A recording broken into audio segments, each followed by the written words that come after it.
ఇరుకు నుండి నేను యెహోవాకు మొరపెట్టి తిని, విశాల స్థలమందు యెహోవా నాకు ఉత్తరమిచ్చి ఉన్నాడు. మన దేవుడు మన ప్రార్థన ఆలకించువాడైనాడు. 118వ కీర్తన 5వ వచనంలో ఈ మాట రాయబడింది. కేవలం ఆలకించేవాడు మాత్రమే కాదు, ఆయన భీకరమైన కార్యములతో ప్రత్యుత్తరం ఇచ్చేవాడై ఉన్నాడు. అందుకే కీర్తనకాడు 4వ కీర్తనలో కూడా ఈ మాట చెప్తాడు, నా ఇరుకును విశాలతగా చేయదేవా నీకే మొరపెడుతున్నాను అంటాడు.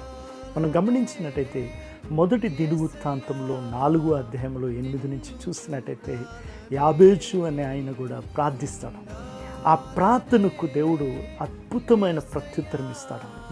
మన దేవుడు మన ప్రార్థనలకు తండ్రిలాగా ప్రత్యుత్తరం ఇచ్చే దేవుడై ఉన్నాడు. కావున మన ఇరుకులో మనం చేయాల్సింది ఆయనకు మొర్రపెట్టినట్టయితే ఆయన విశాల స్థలమందు మనకు ప్రత్యుత్తరం ఇచ్చేవాడై ఉన్నాడు. ఆమేన్.